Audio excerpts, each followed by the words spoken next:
अब यो नामै सुन्दा डर लाग्दो छ। अनि त्यसपछि उहाँको आवाज पनि बुलन्द नै रहेछ राजा नेपालजीको। त्यो बुलन्दैमा म विरोध झनै च्याप्या है। मबाट मेरो नामबाट मान्छे डराउँथे, म चाहिँ बुलन्द र उबाट झन्डा राखेँ। मलाई मन्त्रीज्यूलाई नै सुनाउनु पर्ने केही कथाहरू छन्, किनभने यो ठाउँमा यो भूगोलमा जसरी एउटा स्वास्थ्य चौकी ठडिएको छ र जुन स्वास्थ्य चौकीभित्र आम मानिसहरूको पसिना परेको छ र जुन स्वास्थ्य चौकी जसरी आज बनेको छ, यो स्वास्थ्य चौकीले प्रदान गर्ने सेवाहरूमा यो देशको स्वास्थ्य नीति जोडिएको छ। त्यसकारण मलाई केही कुराहरू मन्त्रीज्यूलाई नै सुनाउनु छ। भन्नलाई नगरपालिका भनिए तापनि अब एकजनाले भन्नुभयो काठमाडौँको कर्णाली भनेर। यो चाहिँ गजब चाहिँ के रहेछ भन्दा म धेरै ठाउँमा घुम्ने हुनाले म मकवानपुर जिल्लाको हो। म राक्सीरामतिर चेपाङ गाउँमा पुग्दाखेरि मकवानपुरको कर्णाली भन्छन्, अनि अर्को जिल्लामा पुग्यो भने त्यहाँ पनि एउटा कर्णाली हुँदो रहेछ फेरि। अनि प्रदेशमा जाँदा प्रदेशको कर्णाली हुँदो रहेछ फेरि। 1 नम्बर प्रदेशको कर्णाली, 3 नम्बर प्रदेशको कर्णाली, रसुवा भन्नु नि त्यसलाई होइन, गण्डकीको कर्णाली, लुम्बिनीको कर्णाली। त्यहाँ यो कर्णाली भएको चाहिँ नि अलिकति विकास हुन नसकेको वा ध्यान नपुगेको क्षेत्रलाई उपनाम जस्तो कर्णाली नाम हुन पुग्यो। अब यहाँ काठमाडौँको चाहिँ कसै कर्णालीमा यो ढङ्गबाट स्वास्थ्य क्षेत्र सरकारले गर्नुपर्ने काम हुन्छ। एक अर्थमा म कि यो देशको स्वास्थ्य नीति अथवा यो देशको सरकारले यदि तपाईहरूको माग सुनेन भने नागरिक स्तरबाट पनि यस्तो काम गर्न सकिँदो रहेछ भन्ने एउटा चुनौतीको रूपमा एउटा बिल्डिङ खडा भएको छ। बुस्टर डोज भनेको 2 डोज लगाइसकेका मान्छेहरूले अब फेरि लगाउने, अर्थात् नेपाली शब्दमा सजिलो भाषामा तेस्रो डोज। त्यो किन भन्दा अझ सुरक्षित हुन। सुरुमा विश्व स्वास्थ्य सङ्गठनले 2 चोटि लगाए हुन्छ भनेको, अब अहिले फेरि यो ओमिक्रोन र के आउन थालेपछि अब तेस्रो डोज लगायो भने अझ सुरक्षित हुन्छ भनेको र त्यसको नामलाई बुस्टर भनियो। त्यसकारणले हाम्रो सल्लाह अनुसार सरकार, नेपाल सरकारको प्रधानमन्त्री हाम्रो सल्लाह अनुसार सम्भवतः हामी छिटै नै अब दिनभन्दा 1-2 दिन फरक पऱ्यो भने फेरि मन्त्रीले फटाहा बोल्दो रहेछ भन्ने पर्ला। 1 हप्ता 10 दिनभित्र नै हामी यो बुस्टर डोज लगाउन सुरु गर्छु। त्यो बेलामा पनि अघि तपाईँले सबैले हात उठाए जस्तै तेस्रो खोप अर्थात् बुस्टर पनि तपाईँहरू सबैले आफूले लगाउने र आफूले जाने सुनेकालाई चाहिँ आजकल मोबाइल छ के छ तिनीहरूले लगाउनु पर्छ भनेर प्रोत्साहन गर्ने काम गरिदिनुहोस्। 1:30 अर्थात् 1:30 बजे स्वास्थ्य तथा संसदीय समितिको यो कोरोनाको विषयलाई लिएर मलाई मन्त्रीलाई बोलाएको छ सिंहदरबारमा। यहाँबाट त्यहाँ पुग्न कति बेर लाग्छ तपाईँ अनुमान गर्नु होला। त्यसकारणले अघिदेखि मैले तातो लगाएँ, हुटुटी लगाएँ, बल्ल मैले फेला पारेँ। त्यसकारणले मैले 5-7 मिनटभन्दा बोल्न सक्ने स्थिति रहँदैन। पहिलो कुरो त यो अभियान, यस्ता अभियानहरू विभिन्न ठाउँमा भइरहेका छन्। त्यसै अन्तर्गत एउटा अलिकति दुर्गम भेग छाँदा भन्नलाई नगरपालिका भनिए तापनि अब एकजनाले भन्नुभयो काठमाडौँको कर्णाली भनेर। यो चाहिँ गजब चाहिँ के रहेछ भन्दा म धेरै ठाउँमा घुम्ने हुनाले म मकवानपुर जिल्लाको हो। म राक्सीरामतिर चेपाङ गाउँमा पुग्दाखेरि मकवानपुरको कर्णाली भन्छन्, अनि अर्को जिल्लामा पुग्यो भने त्यहाँ पनि एउटा कर्णाली हुँदो रहेछ फेरि। अनि प्रदेशमा जाँदा प्रदेशको कर्णाली हुँदो रहेछ फेरि। 1 नम्बर प्रदेशको कर्णाली, 3 नम्बर प्रदेशको कर्णाली, रसुवा भन्नु नि त्यसलाई होइन, गण्डकीको कर्णाली, लुम्बिनीको कर्णाली। त्यहाँ यो कर्णाली भएको चाहिँ नि अलिकति विकास हुन नसकेको वा ध्यान नपुगेको क्षेत्रलाई उपनाम जस्तो कर्णाली नाम हुन पुग्यो। अब यहाँ काठमाडौँको चाहिँ कसै कर्णालीमा यो ढङ्गबाट स्वास्थ्य क्षेत्र सरकारले गर्नुपर्ने काम हुन्छ। एक अर्थमा म त्यो हाम्रो बुलन्द नेपालको नेतृत्वमा नगरपालिकाको प्रमुख सहयोगमा र त्यहाँ चन्दादाताको नामदेखि 1 लाखभन्दा बढी सहयोग गर्ने चन्दादाता पनि देखेँ। त्यो हिसाबले हेर्दाखेरि अघि राजा नेपालजीले मेयर साहबलाई किन प्रमुख अतिथि बनाउनु पाइन भनेर झन्डै 10 मिनटको स्पष्टीकरण दिनुभयो। त्यो जरुरी म ठान्दिनँ, किन भन्दा सबभन्दा ठुलो संस्थागत सहयोग नगरपालिकाले गरेको थियो। उहाँले नै उद्घाटन गर्दा सबभन्दा राम्रो हुन्थ्यो मेरो हिसाबमा चाहिँ। होइन संस्थागत तपाईँले नगराउने भए 1 लाखभन्दा बढी सहयोग गर्ने त्यो ठुलो छाती भएको नागरिकबाट उद्घाटन गराइदिनु भएको भए यो मैले गरेको उद्घाटन हुँदा त्यसको अर्थ र भ्यालु अझ बढी हुन्थ्यो।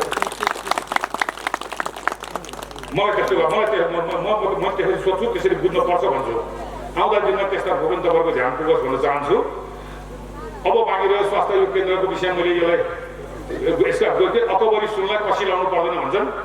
अब यो राम्रो कामलाई के भनेर भन्ने अब जति फुलबुट्टा भरे पनि जे गरे पनि जति पालिस लगाए पनि यहाँ अरू आधा घन्टा तारिफ गरे पनि मैले भनेको राम्रो काम हो। अब यसलाई चाहिँ नगरपालिकालाई हस्तान्तरण गर्न भएको छ। नगरपालिकाले स्वभावले जिम्मा लिन्छ र यसको यो स्वास्थ्य केन्द्र बन्द नहुने गरी अगाडि बढ्नु पर्यो। त्यो पार्टमा मुसा मर्नु पर्यो, बिरालो कालो होस् कि सेतो होस्, नगरपालिकाले गरोस्, प्रदेश सरकारले गरोस्, संघीय सरकारले गरोस्। यो स्वास्थ्य चौकीमा स्वास्थ्य कर्मीहरूको कमी हुनु भएन। यहाँ काम हुनुपर्ने कुरा सुचारू रूपले होस्। कसले गरेसँग नजानुहोस्, जसले गरे पनि काम हुन पर्यो। कुनै बेलामा डिस्टर्ब बाधा परेछ भने आउनु होला, मबाट फुकाउनु पर्ने कुरो म फुकाइदिन्छु। अब म अरू विषयमा जान चाहन्न, खोपको विषयमा जान चाहन्छु। म तपाईँको मध्ये हात उठाउन भन्छु, लाज नमानिकन गर्नु होला। एक डोज खोप लगाएका साथीहरूले हात लगाउनु उठाउनु सबैले एक खोप लगाउनु भएका, पहिलो खोप लगाउनु भएका उठाउनुहोस् त। जम्मा 3 जना। कोरोनाको खोप लगाएको भने मैले कोरोनाको पहिलो खोप लगाएका साथीहरू पुरै लगाएको के नबुझेको मैले भनेको कुरो। अनि दोस्रो खोप दुईटै खोप लगाउनु भएको साथीहरू हो। अघि मैले पहिलो भन्दा 2टा लाएर चुप्प लाएर बस्नु त्यो गजब राम्रो हो। अब ठ्याक्कै नला साथीहरू 1 या 2 नला साथी कोही हुन्छ, 1-2 जना हुनुहुन्न। मलाई साह्रै खुसी लाग्यो। यो मैले तपाईँलाई सोध्नु पर्ने कारण छ। मैले सोध्न पर्ने कारण छ, म कहाँ आएको डाटा अनुसार नगरपालिकाहरूमा 80% भन्दा बढी, तर समग्र नेपालको गाउँ हेर्दाखेरि मेरै मकवानपुर जिल्लामा पनि हेटौँडा नगरपालिकामा 80% भन्दा बढी, तर गाउँको पर्सेन्ट 30, जम्मा 30%। यो ढङ्गबाट कहिले खोप पुग्ने? सुरुमा हामीलाई खोप अभाव गरेर हामी लाइन लाग्दै गराउँदै उफ्रिँदै हिँड्यौँ। अहिले हामी खोप दिन सक्छौँ, लगाउनुहोस्। जति सकेको बढी लगाउनुहोस्। यहाँ पनि यो केन्द्रमा ल्याएर खोप राख्नुहोस् र जति सकेको बढी मान्छेलाई अझ नभए यो अलि दुर्गम भागमा एउटा स्वास्थ्य कर्मी इन्जेक्सन लाउनु जान्ने र 2 जना स्वयंसेवक कुनै परोपकारी शब्दबाट, वन उपभोक्ता समितिबाट, आमा समूहबाट, केबाट हुन्छ। तपाईँ यो नगरपालिकाको कुना गाउँमा पुग्नुहोस्। त्यो भनेको जति सकेको बढी खोप लगाइदिनुहोस्। म मेयर साहबलाई नै अनुरोध गर्न चाहन्छु। यो ढङ्गबाट हामीले तोकेको स्वास्थ्य केन्द्रमा अथवा खोप राखेको ठाउँमा लक्षित समूह आइदिन भएन। अब आइदिन भने हामीले झोक देखाएर किन नआएको त भनेर भन्न मिलेन। चाहे त्यो मेयर होस्, चाहे प्रदेशको होस्, चाहे मेरो होस्, चाहे वडा अध्यक्षको होस्, के जिम्मेवारी होला। अब उहाँहरू नआए पनि हामी पुग्नु पर्यो। हामी जनता भएको ठाउँ पुग्नु पर्यो। त्यसकारणले अहिले नेपाल सरकारले यो पर्सेन्टेज नबढेको देखेपछि के सोचेको छ भन्दा योभन्दा अगाडि हामीले वडाको सदरमुकामलाई केन्द्र बनाएर गऱ्यौँ। त्यो भनेको 700 नगरपालिकाको 10ले गुणा गर्नुहोस्। 10वटा वडा भन्ने अनुमान गर्नु न भने झन्डै 6,500-7,000 केन्द्रबाट हामीले गऱ्यौँ। त्यसबाट आएको नतिजा अघि मैले भनिहालेँ, सहरमा 80%, गाउँमा 30%, 35% भने अब यो आउँदो 1-2 गतेबाट वा यो महिनाको अन्तिमबाट हामी 16,000 ठाउँमा पोइन्ट बनाउँदैछौँ। नेपालको 16,000वटा ठाउँमा केन्द्र बनाएर हामी खोप लाउने अभियान चलाउँदैछौँ। अर्थात् 16,000 ठाउँमा हामी खोप दिने केन्द्र राख्छौँ। त्यो बेलामा तपाईँहरूले बढीभन्दा बढी मान्छे त्यो केन्द्रमा पुर्याइदिन राजनीतिक दलहरूले, सामाजिक सङ्घ संस्थाहरूले, निर्वाचित प्रतिनिधिले, यी सबै साथीहरूले राष्ट्रिय सेवक मित्रहरूले सहयोग गरिदिनु हुन म अनुरोध गर्न चाहन्छु। अब अहिले बजारमा आएको तेस्रो डोज अर्थात् धेरै बुस्टर खोप कहिलेदेखि लगाउने भनेर अघि यहाँ कान्तिपुरको गाडी आएको देख्नु होला टिभीको, उहाँदेखि मलाई त्यही सोध्नु र उहाँ लगाउनु हो। मैले मञ्चबाट एकछिन छोडेर हराएँ। हराएको मैले त्यो कान्तिपुरलाई म छोटो कुरो बोल्नलाई म गएको थिएँ, किन उहाँदेखि मलाई फेला पार्नु दौडेर आउनु हो। बुस्टर डोज कहिलेबाट के गरी सुरु गर्नुहुन्छ भनेर अस्तिको क्याबिनेटको प्रधानमन्त्रीजी हाम्रो सल्लाह भएको छ।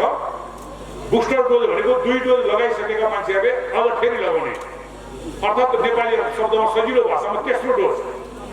त्यो किन भन्दा अझ सुरक्षित हुन। सुरुमा विश्व स्वास्थ्य सङ्गठनले 2 चोटि लगाए हुन्छ भनेको थियो। अब अहिले फेरि यो ओमिक्रोन र के आउन थालेपछि अब तेस्रो डोज लगायो भने अझ सुरक्षित हुन्छ भनेको र त्यसको नामलाई बुस्टर भनियो। त्यसकारणले हाम्रो सल्लाह अनुसार सरकार, नेपाल सरकारको प्रधानमन्त्री हाम्रो सल्लाह अनुसार सम्भवतः हामी छिटै नै अब दिनभन्दा 1-2 दिन फरक पऱ्यो भने फेरि मन्त्रीले फटा बोल्दो रहेछ भन्ने पर्ला 1 हप्ता 10 दिनभित्र नै हामी यो बुस्टर डोज लगाउन सुरु गर्छौँ। त्यो बेलामा पनि अघि तपाईँले सबैले हात उठाए जस्तै तेस्रो खोप अर्थात् बुस्टर पनि तपाईँहरू सबैले आफूले लगाउने र र आफूले जाने सुनेकालाई चाहिँ आजकल मोबाइल छ के छ तिमीहरूले ल्याउनु पर्छ भनेर प्रोत्साहन गर्ने काम गरिदिनुहोस्। तपाईँहरू खोप अभाव छ, म नगरपालिका मेयर साहबलाई भन्छु, तपाईँमा खोप अभाव हो भने तपाईँ यहाँ जिल्ला जनस्वास्थ्य कार्यालयमा गएर माग्नुहोस्, दिएन भने सिधै आउनुहोस्, म विभागबाट उपलब्ध गराइदिन्छु। त्यसैले नगरपालिकाको हिसाबबाट तपाईँले मेरो नगरका सबै नागरिकले लगाउनु भनेर तपाईँले पनि प्रोत्साहित गरिदिनु। म नगरपालिका प्रमुखजीलाई अनुरोध गर्न चाहन्छु। र मैले धेरै बोल्ने समय पाइनँ, ठ्याक्कै 1 बज्यो, यहाँबाट 1 घन्टा लाग्छ। 1:30 घन्टा ठाउँमा 2 बजी पुग्ने प्रयत्न गर्छु। भाग्यो हिँड्यो डरायो भनेर नभन्नु होला। बुलन्द नेपालले माया गरेर बोला हुनाले पक्कै पनि माया गरेर बिदाई गर्छ। धन्यवाद, नमस्कार।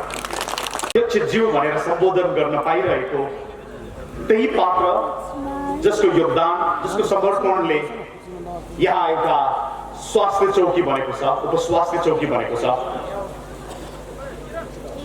कार्यक्रमका प्रमुख अतिथि तथा माननीय स्वास्थ्य मन्त्रीज्यू, कार्यक्रममा उपस्थित हुनुभएका र पहिलो रो ड्यासको यो पहिलो रोलाई प्रतिनिधित्व गरिरहनुभएका अनि समग्र यो मञ्चमा आसीन उपस्थित महानुभावहरूमा म एकमुष्टमा हार्दिक धन्यवाद र नमन व्यक्त गर्दछु र आफ्नो छोटो भनाइ व्यक्त गर्दछु जतिन्जेलसम्म मन्त्रीजी आउनुहुन्न।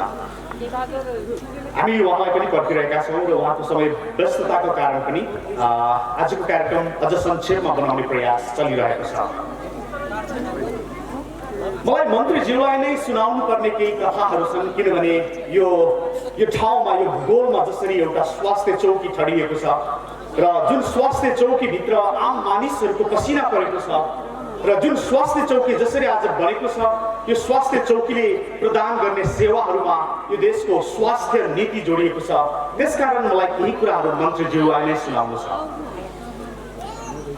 त्योभन्दा बढी तपाईँहरूसँग अलिकति खुसी साट्नु छ कि एउटा मान्छे जो लामो समयसम्म विदेश बस्यो, विदेशमा आफ्नो पसिना पोख्यो, आफ्नो परिवार बाँचोस् भनेर, आफ्नो परिवार पाल्छु भनेर, र विदेशमा त्यो पसिना पोखिरहेको मानिसलाई म पनि विदेश गएको मानिसले सम्झाइरहेको थिएँ कि विदेशमा यसरी पसिना पोख्नु हाम्रो देशको लागि दुर्भाग्यको विषय हो भनेर आफूले गरिरहेको परिश्रम, जो एउटा होटल व्यवसायमा काम गरिरहेको एउटा मान्छे जसलाई मैले भने हामीले आफ्नो स्वाभिमानका लागि लड्नु पर्दछ, हामीले आफ्नो देशको स्वाभिमानका लागि लड्नु पर्दछ, हामीभन्दा माथि उठ्नु पर्दछ र मभन्दा माथि उठ्नु पर्दछ, परिवारभन्दा माथि उठ्नु पर्दछ। त्यो सोचका साथ हामीले संसारभर प्रारम्भ गरेको जय स्वाभिमान अभियान अन्तर्गत मैले उसलाई भने कि भारतमा बसेर एउटा होटलमा काम गरिरहेको मान्छेलाई मैले भने कि अब हामी स्वाभिमानको यो अभियानमा जोडिनु पर्दछ र हामीले हाम्रो परिवारको लागि, आफ्नो लागि र आफ्नो गाउँको लागि भन्दा माथि उठेर देशको स्वाभिमानका निमित्त लड्नु पर्दछ। त्यसपछि त्यो मान्छे भारतबाट कराउन थाल्यो र भन्यो कि म देश फर्किन्छु र देशमा केही गर्छु, जसको लागि मलाई तपाईँको ढाडस चाहिएको छ, तपाईँको साथ चाहिएको छ। मैले भने यस, म त्यो काम गर्न सक्छु।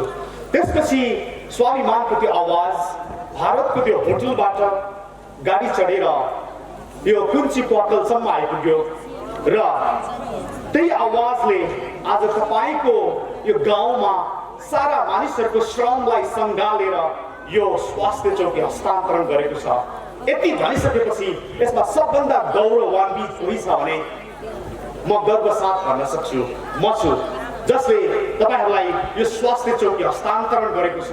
त्यो आवाजले अब बिस्तारै स्वास्थ्य चौकी भन्दा मास्तिर उक्लिएर धेरै चिजहरू गर्नेछ भन्ने विश्वास पनि मलाई छ र म गर्वले गदगद भएको क्षणमा आज बोलिरहेको छु।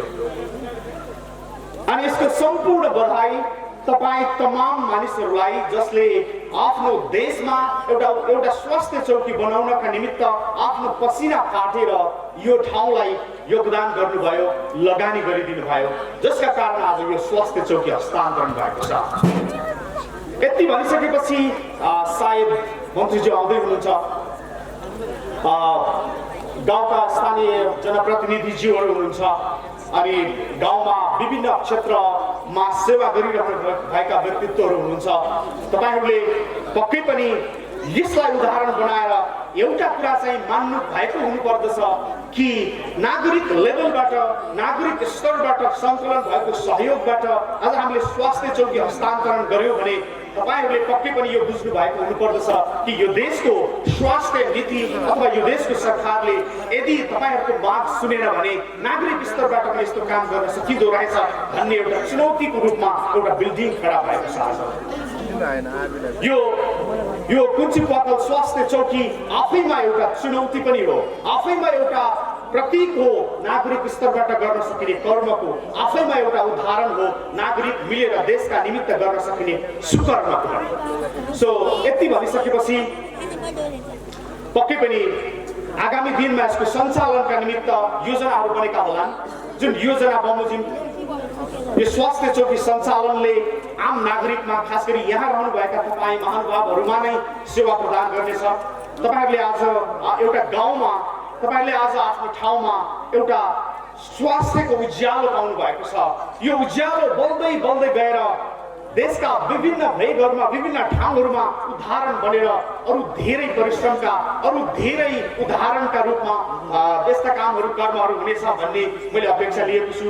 र व्यक्तिगत रूपमा राजन नेपाल जसलाई यो देशको स्वाभिमानको आवाजले एउटा प्रेम दिएको छ र जसले आफ्नो भूगोलका निमित्त केही कर्म सुरु गरेर यो देशमा केही गर्छु भन्ने अठोट र ज्वालामुखी बोकेर हिँडेको छ, उसको ज्वालाहरूमा हामी सबै सँगै साथ छौँ र म त सधैँ सँगै साथ छु भन्न चाहन्छु र आगामी दिनको लागि शुभकामना व्यक्त गर्दछु। अनि मेरो भनाइ यही टुङ्ग्याउँछु।